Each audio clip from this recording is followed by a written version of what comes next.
Thank you, Neil. Here's what's happening in the region. Masked gunmen killed 11 people indiscriminately after bursting into a bar in the northern Brazilian city of Belém on Sunday.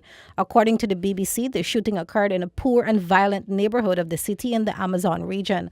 Local media speculated that the shooting was carried out by a gang in retaliation for the deployment in March of federal forces to Belém. So far, no arrests have been made in connection with the crime. Military police said 7 armed men had arrived at Vanda's bar in a car and on 3 motorcycles on Sunday afternoon. According to the BBC, witnesses said the masked assailants appeared to shoot at random, killing 5 women and 6 men. 1 person was injured and is under police protection. While the owner of the bar was reportedly among those killed, many people were able to flee through a back door. Guama is one of the most violent neighborhoods in Belém. It was one of 7 neighborhoods to which federal forces were deployed in March with the aim of helping the local police force come to grips with spiraling crime. One of the Venezuelans arrested in Point Fortin, Trinidad and Tobago at the weekend has been identified as the leader of a notorious gang in Tucupita. He's also wanted by the Venezuelan authorities for murders, drug trafficking, kidnappings, and other offenses, the Trinidad Newsday reported. Nicknamed El Culon, the man is believed to have assumed control of the Evander gang after its leader and several associates were shot and killed in March by members of the Venezuelan armed forces.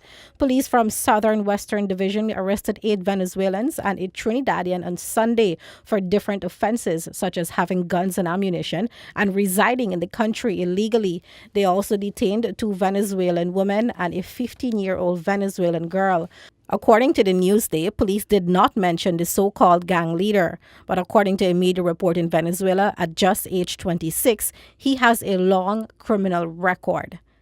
The Antigua and Barbuda government says it remains optimistic that an agreement could reach regarding the sale of Scotiabank to a consortium of local stakeholders.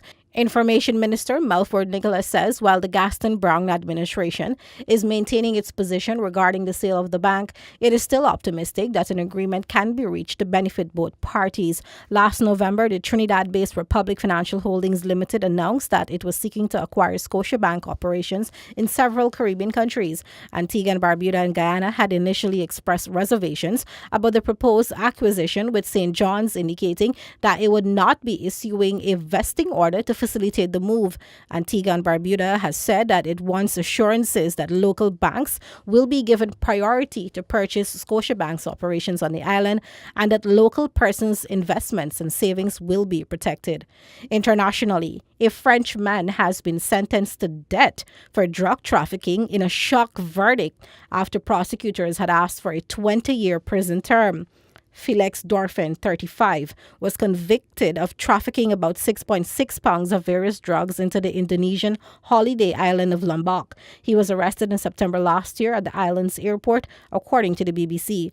Indonesia has some of the world's strictest drug laws, including death for some traffickers. He plans to appeal against the sentence, his lawyers said. Dorfin was arrested carrying a suitcase filled with drugs, including ecstasy, after flying into the airport from Singapore. The judge cited his involvement in an international drug syndicate and the amount of drugs in his possession as aggravating factors. Prosecutors had requested 20 years in jail and a fine of $700,000, or failing that, an extra year's imprisonment. But it is quite common for judges to go beyond what prosecutors require in Indonesia. However, according to the BBC, no one has been executed in the country since 2016, and a number of foreigners remain on death row. Jacob Zuma's lawyers argued on Monday that the former South African president had been treated unfairly by prosecutors in his attempt to have revived corruption charges set aside because he's unpopular in the country at large. Zuma, who was in office from 2009 to 2018, has applied for a permanent stay of prosecution from 16 charges of fraud, racketeering, and money laundering.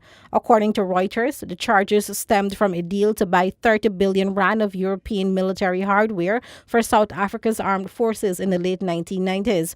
Reuters reported that the 77-year-old, appearing in court on Monday for the fifth time since the charges were reinstated in March 2018, has previously denied any wrongdoing and has said he's the victim of a politically motivated witch hunt. On the first day of the hearing, Zuma's lawyer described the former president's treatment by the National Prosecuting Authority as mob justice and said Zuma had been charged because the country does not like him. And that brings us to the end of regional and international headlines. So back to you, Neil.